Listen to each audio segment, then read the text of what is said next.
Vamos a 1 Coríntios, capítulo 13, versículo 4.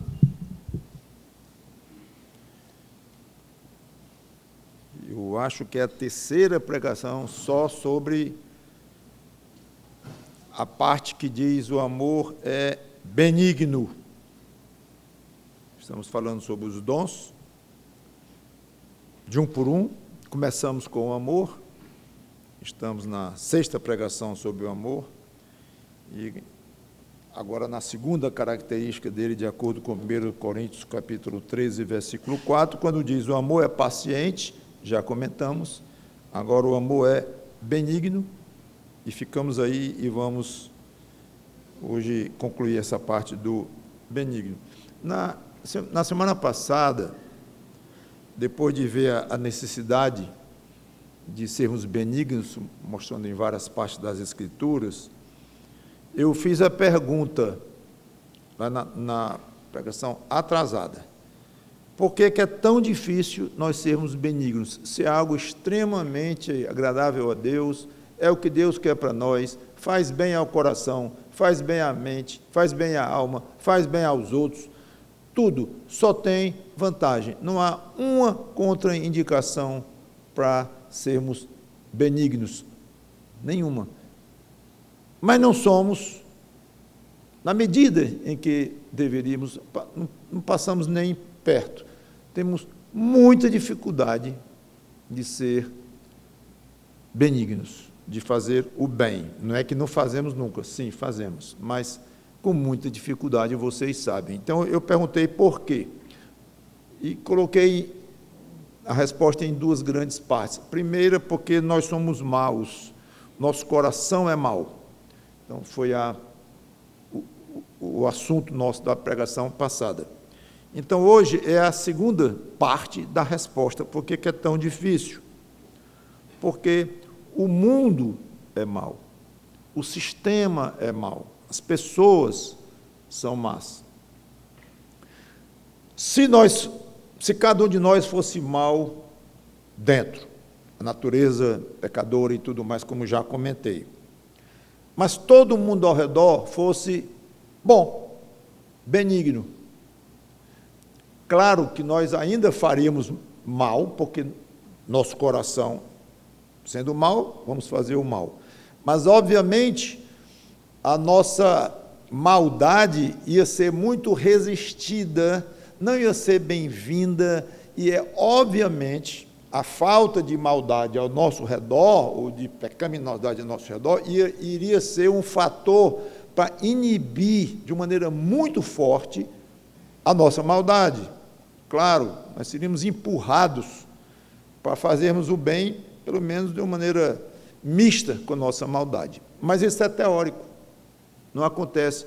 Muito pelo contrário, as pessoas são más também, que seria o de se esperar. Se eu sou mau, por que o vizinho não é? O que eu tive de especial para ter nascido mal, como nasci, e o outro não ter nascido? Nasceu. Então, todos nós nascemos. É muito importante. Isso é absolutamente elementar, todo mundo sabe disso. Uma criança sabe que as pessoas são malvadas, fazem o que é errado e tudo mais, todo mundo sabe. Mas é algo que deveria, penso eu, ser mais motivo de reflexão para nós crentes e olhar o mundo de uma forma mais desconfiada, mais consciente de que ali está um inimigo e que este mundo que tanto nos atrai não vai nos fazer bem. E este é um problema de base que muitos de nós sabemos, todos nós sabemos disso, mas muitos consideram isso como algo, como se diz, um dado. Já é algo que os estudantes conhecem bem essa palavra, é um dado, já se considera que é e acabou-se, pronto. Mas olhem, Gálatas 1 e 4, eu vou passar aqui nos 4 versículos, e eu gostaria que nós fôssemos, cada um fosse até lá, para ficar marcado no seu coração o que você já sabe, mas eu quero relembrar e tirar alguma poeira que tem em cima aí da sua consciência quanto a esse assunto e deixar você, pelo menos algum tempo, pensando: o mundo onde eu estou é mau. E agir de acordo, e direcionar os seus sentimentos de acordo. Dá pena quando você vê um rapaz apaixonado por uma garota, e a garota é má. Todo mundo está vendo, os pais da pessoa estão vendo, às vezes os pais da própria moça, lá no caso de uma moça, podia ser o contrário, ou amar a amizade, mas eu quis puxar logo, foi apaixonado. Então está apaixonado por uma moça, e todo mundo diz: não é para você, não faça isso, não faça isso, não faça isso. Você está vendo, olha, não é nem testemunho, olha a vida dela, olha o comportamento dela com as pessoas, você vai se arrepender. E ele vai sabendo. Muitas vezes, claro, aquele tipo de advertência ajuda ou até resolve. Ele consegue se convencer mesmo com pessoas ao redor, abre a mente deles, não vai não. Ele consegue contra a paixão dele e vence. Então, e se livra daquela má influência. Este pensamento é que deve estar na cabeça do crente com relação ao mundo. Alguns são apaixonados pelo mundo. Apaixonados. Crentes. E a palavra de Deus dizendo: é mau, o mundo é mau, o mundo é mau, mas eu gosto, eu quero, eu gosto, e não vou abrir mão dessa paixão. É uma pena. Agora, você ter certos prazeres no mundo são lícitos, e você ter pessoas que você ama no mundo, da parte de usufruir de coisas que o nosso Deus proveu aqui nesse mundo, ok, tudo bem. Você ter raiva de comida, raiva de saúde, raiva do que é bom, raiva no banho de mar, raiva de umas férias, e aversão. Não. Mas é totalmente diferente você aproveitar algo que por si só não é mal, mas sabendo, esse algo que eu gosto faz parte de um sistema maligno. Faz. Então, eu vou usufruir, mas sem paixão. Usufrua, coma bem, se divirta de uma maneira saudável, ganhe seu dinheiro de uma maneira saudável, mas sem paixão. Olha como é que Deus vê. Às vezes a gente conhece as passagens, mas não pensa muito nelas. Gálatas 1:4, vamos lá. Diz: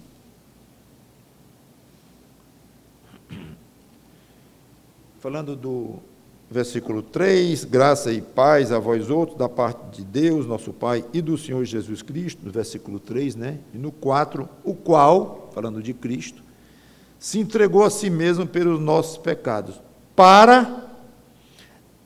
é curioso, se nós fechássemos aqui, papel e lápis, escreva aí, complemente essa resposta. Jesus Cristo se entregou a si mesmo pelos nossos pecados. Ok. Pelos nossos pecados. Visando o quê? Poderia ter várias respostas, certas, tudo bem. Mas eu não sei se você escreveria a que está aqui, ou pelo menos uma delas, para nos desarraigar deste mundo maravilhoso, deste mundo lindo, deste mundo agradável. Qual é a palavra, hein? Perverso. Às vezes você lê isto, mas você está convencido, talvez você fique convencido disso, sabe quando? Quando você é assaltado, quando a sua filha é alvo de um bullying qualquer, o seu filho, quando toca em algo realmente dos seus brios ou da sua segurança, ou algo que vai lhe ferir, aí você se lembra. Mas se não for assim, que perverso que nada.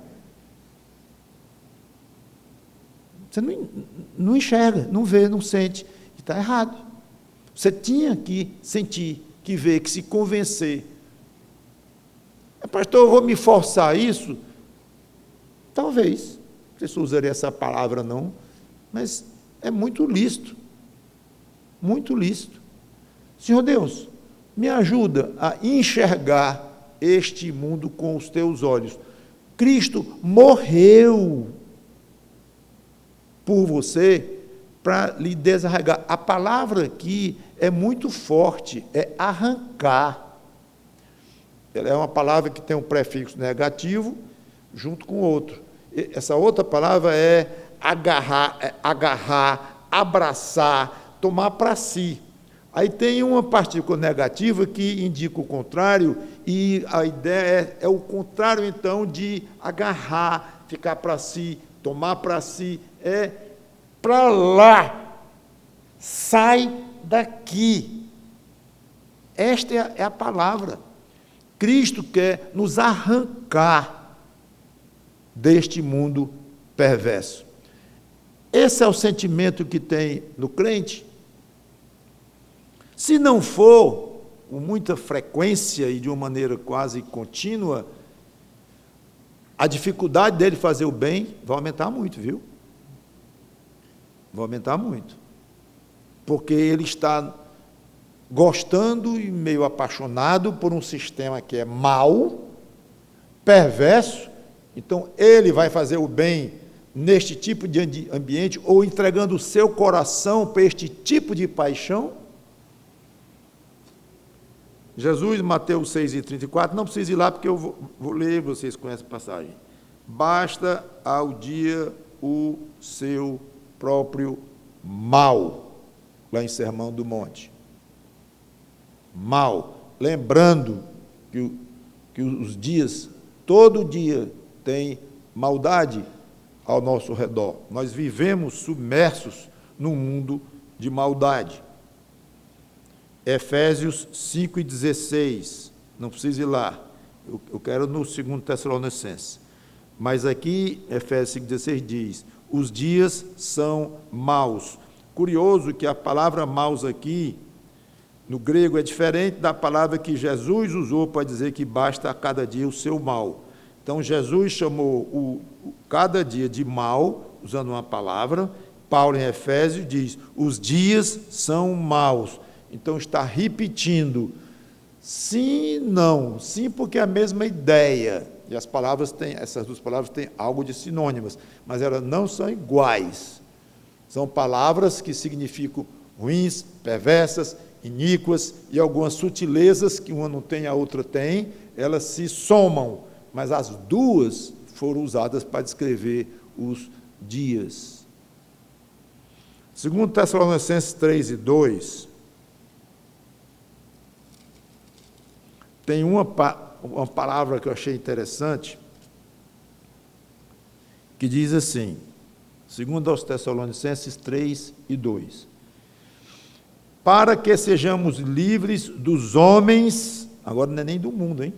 É dos homens, dá no mesmo, num certo sentido, mas aqui fica mais personalizado. Sejamos livres dos homens perversos e maus. Sinônimos, não. A palavra traduzida por perversos significa fora de lugar, desencaixado, torto. É você botar uma pedra de quebra-cabeça, que estavam montando, inclusive, uma lá na sala ali dos jovens, né? Um monte de pedra, de peças e tudo, muito, muito legal aquilo. E às vezes uma peça é parecida com a outra, muito parecida, você diz, encontrei, essa aqui vai dar, você olha, não dá. Mas quando a pessoa é mais teimosa, depois tem que dar. Acaba amassando a pobre da peça, né? Porque não dá, não encaixa. Quando encaixa, encaixa, gostosamente. Quando não encaixa, não encaixa. Pois ele fala do mundo aqui como um sistema ou algo desencaixado, fora do lugar. Topografia, é o nome que se conhece, esse topos, significa lugar. Pois o nome para esse aqui, esse perverso, é atopos. O a é não, é o contrário, é partícula negativa. Então, os homens, não é nem o mundo aqui, os homens são fora do lugar, fora do eixo. É assim que Deus vê as pessoas ao seu redor. De você próprio nós já falamos na pregação passada, por isso que eu estou falando dos outros agora. Então, aqui são duas palavras: homens são perversos, fora do lugar, fora do eixo, e maus. Aí sim, o mal já tinha sido utilizado em passagens antes. E 1 Timóteo 6:10 diz que o amor ao dinheiro é raiz de todos os males. Aquela ideia que eu coloquei da paixão. Aqui tem um pouco de exagero no sentido técnico, que já comentei que várias vezes nós vemos algum exagero na Bíblia do autor para poder ressaltar um ponto, né, que ele errou, estava emocionado demais e usou uma palavra errada. Aqui é o Espírito Santo que colocou cada palavra na mente e no coração do escritor. Então, um pouco de exagero no sentido é todos os males, não é todos 100%, ok? Mas muitos, de uma maneira muito maior do que nós pensamos. E, conforme sempre se adverte aqui, não é questão que o dinheiro é raiz de todos os males, não é o dinheiro em si. Há crentes ricos, há crentes na Bíblia ricos, fiéis. Há alguns que, porque eram ricos, não conseguiram ser fiéis. Então, não é o dinheiro em si, é o amor ao dinheiro, a paixão pelo dinheiro. Gosta muito, muito, e se envolve, e é um elemento extremamente, extremamente perigoso, mais do que dinamite, porque ele perverte com muita rapidez, ele dá poder a quem não deve ter tanto poder, porque é alguém que é ruim por dentro, tem um poder de corromper, poder de conquistar, poder de comprar, poder de ter, poder de muita coisa. Então, é um elemento extremamente perigoso. E a Bíblia, então, entra de uma maneira muito forte. O amor ao dinheiro é raiz de todos, ou muitos males. Males, coisas ruins. Então, por mais que a gente olhe, a Bíblia só fala do mundo, do sistema do mundo e dos homens que estão no mundo, e quando fala mundo, claro que quer dizer as pessoas do mundo. Vai dizer que um passarinho é mau, um leão é mau. Não, eles foram afetados, sim, pelo pecado. A natureza toda, a criação toda foi afetada pelo pecado. Sim, então, num certo sentido, podemos dizer que, por isso é que dizemos, o sistema do mundo, o sistema universal, é mau, tornou-se mal, amaldiçoado que foi por Deus. Mas quando fala de ruindade, de um mal intrínseco, isso não vai colar para muitos animais, apesar de que alguns dizem que há animais com índole, sim, mais benigna do que outros. Já é meio discutido isso, mas de uma certa forma contaminou aí. Mas dizer que uma planta é má, mesmo uma planta perigosa, com espinhos ou venenosa, como isso, ela é má, não tem sentido. Então, quando fala, é os homens, são as pessoas que são malignas. Aí vem Jesus e diz: o meu jugo é leve, suave. Ele é bom. A Bíblia chega e diz que ele andou por aí fazendo o bem. Vinde a mim, só vou fazer o bem para vocês. Só.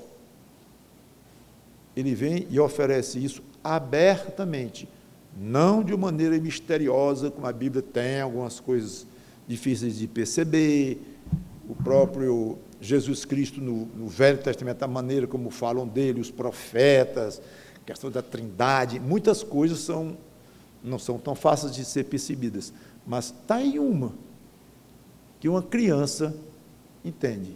Jesus Cristo veio oferecer benignidade para as pessoas. Agora dá vontade de dizer assim, ele veio para o lugar errado. Não foi para o lugar errado, porque não quero dar a ideia de que ele errou no alvo, né? Ou era para ir para outro mundo e errei e bati na terra. Era para outro. Obviamente não vamos dar essa ideia. Então ele veio para o lugar certo, claro. Mas a maneira de vir para o lugar errado significa, vocês sabem o que eu estou querendo dizer, ele veio oferecer benignidade para um povinho muito ruim, e que não tinha a menor ideia nem do que ele estava falando. Tiveram raiva dele, raiva grande, se fazendo de Deus, charlatão, ruim. Chamaram Jesus Cristo de uma pessoa ruim, má, injusta, não razoável. E ele veio oferecer o mundo. As pessoas sofrem com o mal que tem no mundo. Jesus oferece o bem. E eles não querem, resistem a ele. Terminaram matando. E nós, como crentes, encontramos a mesma resistência quando conseguimos andar nos passos dele, como crentes. E quando nós conseguimos, até certo ponto, superar o obstáculo da nossa própria maldade, como já comentei na vez passada, e nos propomos a ser benignos para as pessoas, muitas vezes há reação. A reação, especialmente quando é um assunto espiritual. Meu amigo, cuidado com o seu destino eterno. Quê? O quê? Vai me dizer que eu vou para o inferno? Vai me dizer isso agora? Você vai julgar minha alma? E você? Fechou o tempo. Já. Existe algo mais benigno no mundo de alguém fazer para outra pessoa que não tem Cristo do que tentar quebrar essa barreira, essa resistência a Ele e levá-la aos pés de Cristo, porque está levando a vida eterna. Agora, manda alguém dizer, rapaz, fulano vem ali, um ricão ali, vem te oferecer R$1 milhão. Isso é só em sonho. Claro, não existe. Mas se existisse, a pessoa não ia dormir de noite, esperando, e não ia nem entender de tão bom dar R$1 milhão. É uma coisa assim, boa demais para ser verdade. Mal ele entende que talvez com R$1 milhão ia ser a desgraça dele. Não sabia nem usar R$1 milhão, ia se perder tudo. Como algum tempo atrás eu li uma entrevista com vários que ganharam na loteria esportiva. Ainda existe, não sei nem se existe mais. Mas na minha época, se falava época de faculdade e tal. Fulano ganhou na loteria esportiva e tal. Então fizeram uma entrevista com vários que tinham ganho na loteria e ficaram milionários de um dia para o outro. Praticamente todos falidos. Praticamente todos. Falidos, quebrados, devendo, angustiados, viciados, divorciaram. Uma desgraça. Especialmente naqueles que não tinham contato com muito dinheiro antes e, de repente, passaram a ter muito dinheiro e, como se diz, meter os pés pelas mãos e não deu certo. Então, qualquer coisa que se ofereça para alguém em grande quantidade, de uma maneira muito abundante, pode até não ser bom. Mesmo que seja, vem Jesus, oferece a vida eterna. Nós aceitamos, nos convertemos, e entendemos onde é que o outro está, para onde ele está rumando.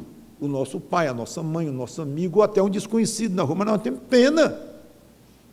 É humano você ver alguém indo para um precipício, a pessoa está no ângulo que não está vendo, mas você está conseguindo ver, no ponto onde você está, você vai gritar até ficar rouco. Meu amigo, pelo amor de Deus, não, para. Você não sabe nem quem é. É um instinto. Então, quando um crente vem falar do Evangelho para o que não tem Cristo, aquilo é um instinto espiritual já, como fruto da nova natureza, dizer, meu amigo, você está indo para o inferno, não faça isso. Rechaçado mesmo, com raiva e briga. Isso é um exemplo, poderia haver outros, mas é interessante que nós vivemos num mundo em que a própria benignidade que o amor se caracteriza como sendo, não é bem aceita. Resumindo e encerrando,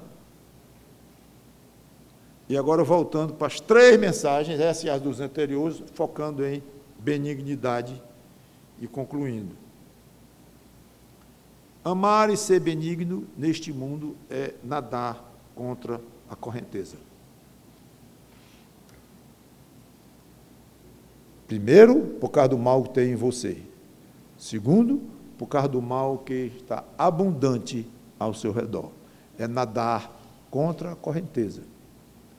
E nadar contra a correnteza cansa. Eu acho que todo mundo aqui já passou pela experiência de nadar contra a correnteza no rio ou no mar, que, aliás, é algo muito perigoso. Está tomando um banho ou num ou no outro, onde tem correnteza, porque muitos não conseguem resistir e terminam entrando num problema grande e até muitos morrem. Nadar contra a correnteza cansa. Mas não se deixe cansar. Continue nadando até o dia que essa correnteza parar. Quando eu ficar velhinho, não. Nada que possa acontecer na Terra com relação à sua idade, com relação à sua saúde mental, com relação à sua saúde física, nada. Você pode virar um monge lá no interior de uma caverna, nada vai parar com essa correnteza. No interior de uma caverna, você vai ter o segundo elemento, que é o mal ao redor de você, das pessoas. Vamos supor, sumiu, teoricamente. Você não vai viver 100% dos dias assim, mas teoricamente sumiu. Mas vai ter o seu mal dentro de você. Mas, como eu disse, é teórico que nós temos os 2 tipos de mal mesmo ao nosso redor. Então, não vai desaparecer nunca esta correnteza nesta terra. Então, nade contra a correnteza. E, usando a figura, que Deus lhe alivie da força dessa correnteza, através de exercícios espirituais, através de oração, através de uma vida cristã saudável, de uma comunhão com Deus. Tudo isso nós chamamos de exercícios espirituais. Então, isso pode aliviar a correnteza ou aumentar os músculos do seu braço e das suas pernas para vencer a correnteza. Tem 2 maneiras. Alguém muito forte, ele aguenta muito mais tempo numa certa correnteza do que um fraquinho que rapidamente vai cansar, pode até se afogar. Então, Deus pode, e esses são 2 excelentes alvos para você pedir a Deus, enquanto vive uma vida cristã. Não adianta pedir a Deus apaixonado pelo mundo. Não vai conseguir, não vai. Lute contra esta paixão, tome providências e peça a Deus, Senhor, primeiro, aumenta a minha capacidade, meus músculos espirituais, para nadar contra a correnteza do mal que habita em mim e ao redor de mim. Eu quero ser benigno. E, segundo, me ajuda para que essa correnteza seja menos suportável para eu nadar contra ela e não morra afogado aqui, isso significando um afogamento da vida em Cristo, não perdendo a salvação, mas virando um testemunho ruim, uma vida inútil, uma vida levada pelo mundo. Isso é um naufrágio do crente. Resumindo, Romanos 12:1, não te deixes vencer do mal, mas vence o mal lá está ele, com o bem. É um segredo para nossas vitórias relativas aqui neste mundo. E muito cuidado com essa questão de o que é amar, o que é amor cristão. Esses 2, 3 dias eu tenho me envolvido com a situação, um outro irmão de outra igreja e tal, mas em que algumas vezes eu tenho colocado a frase: amor não é fácil de entender. Tem coisa, amor cristão, a gente pensa que é amor e não é. A gente pensa que não é amor cristão e é.